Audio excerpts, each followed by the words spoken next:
Assalamualaikum warahmatullahi wabarakatuh.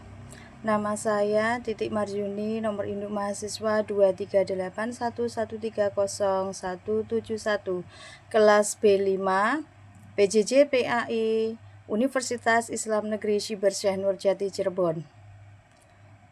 Di sini saya akan memaparkan kajian kitab Bidayatul Hidayah tentang hasad.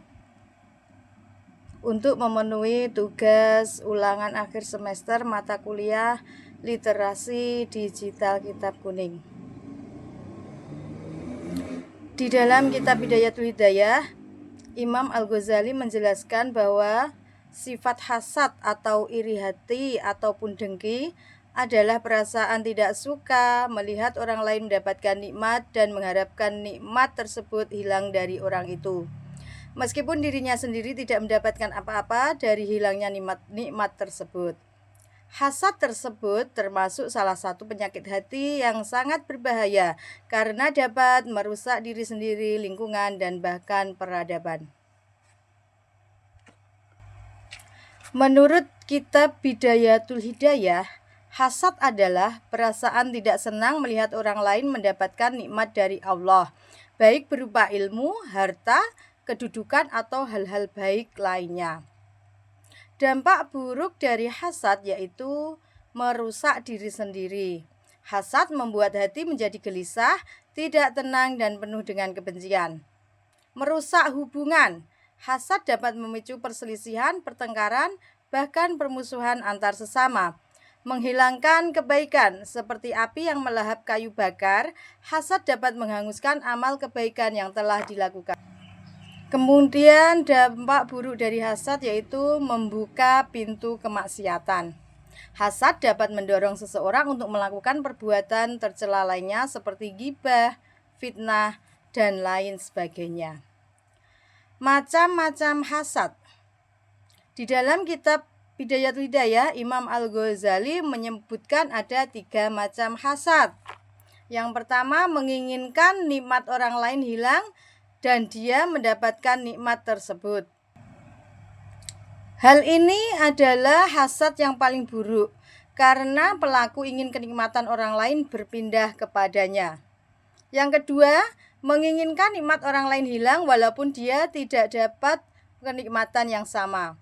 Pelaku hanya ingin orang lain tidak mendapatkan kenikmatan tersebut tanpa peduli apakah diri sendiri akan mendapatkan kenikmatan itu ataupun tidak. Yang ketiga, merasa senang jika orang lain tertimpa musibah. Pelaku merasa bahagia ketika melihat orang lain susah, meskipun dirinya sendiri tidak mendapatkan keuntungan apa-apa dari musibah tersebut. Dengan memahami definisi dan dampak buruk hasad, diharapkan umat Islam dapat menjauhi sifat tercela ini dan senantiasa menjaga hati agar tetap bersih dari penyakit hati. Selanjutnya, berikut adalah kajian dari kitab Bidayatul Hidayah tentang hasad. A'udzubillahi minasyaitonirrajim. Bismillahirrahmanirrahim. Ammal hasadu fahuwa mutasya'ibun minasyukhi fa innal bakhila huwallazi yabkhalu bima fi yadihi ala ghairihi.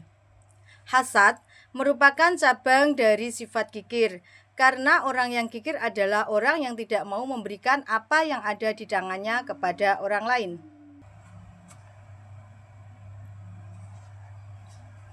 Was-sakhihu huwallazi yabkhalu bi ni'matillahi wa hiya fi khazaini qudratihi la fi khazainihi ala ibadillahi ta'ala fasukhuhu a'damu. Sedangkan sifat sahih adalah orang yang tidak mau melihat nikmat Allah SWT berupa kekayaan yang diberikan kepada hambanya, bukan kepada dia, dan sifat sahih ini lebih jahat daripada sifat bakhil. Wal hasudu huwallazi yasuqu alaihi in'amullahi ta'ala min khazaini qudratihi ala abdin min ibadihi bi ilmin au malin au mahabbatin fi qulubin nasi au hadzin minal khududhi hatta annahu la yuhibbu zawalaha anhu wa illam yahsul lahu bidzalika syai'un min tilkan ni'mah syai'un min tilkan ni'mati. Orang yang hasad adalah orang yang merasa keberatan atas nikmat dan kekayaan yang Allah Subhanahu wa taala berikan kepada para hambanya berupa ilmu, harta, kecintaan manusia atau keberuntungan, sehingga orang hasad ini merasa senang apabila nikmat tersebut hilang dari orang tersebut, walaupun ia tidak mendapatkan apapun dari hilangnya nikmat tersebut. Fahadha muntahal khubasi, falidzalika qala Rasulullah sallallahu alaihi wasallam al-hasadu yaqul hasanati kama ta'kulun narul hatoba.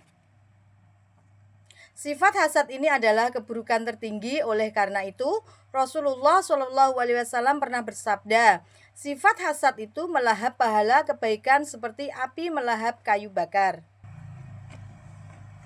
Wal hasudu huwal mu'adzabul ladzi la yurhamu wa la yazalu fi adzabin daimin fid dunya fa innad dunya la tahlu qattu an khalqin katsirin min aqranihi wa ma'arifihi biman an'amallahu alaihim bi ilmin aw malin aw jahin fala yazalu fi adzabin daimin fid dunya ila mautihi wal adzabul akhirati asyaddu akbaru.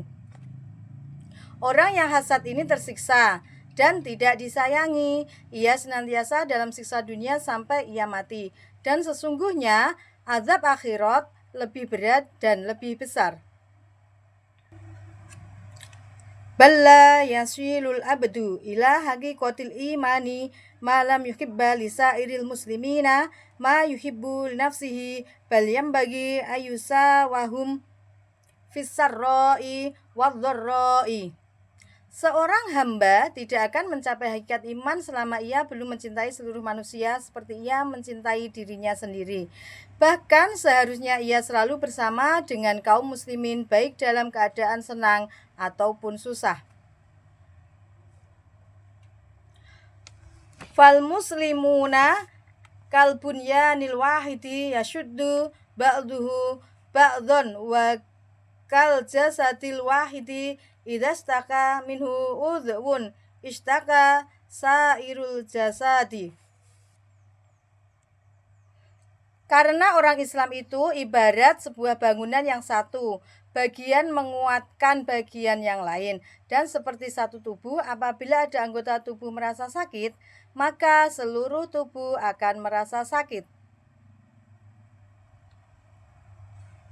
Fa in kunta la tusadifu hadza min qalbika fastigoluka bitolab bitakhallusi anil halaki ahammu min istigolika binawati ril furu'i wa ilmil khusumati. Apabila engkau tidak dapat menghindari sifat ini dari hatimu, maka kesibukanmu untuk membersihkan dan menghancurkan sifat ini menjadi lebih penting daripada kesibukanmu mendalami ilmu nawadir al-furu' atau cabang ilmu fikih yang langka dan mendalami masalah-masalah khilafiyahnya. Demikian tadi pemaparan materi tentang hasad dari kami. Apabila ada kesalahan kami mohon maaf yang sebesar-besarnya. Wassalamualaikum warahmatullahi wabarakatuh.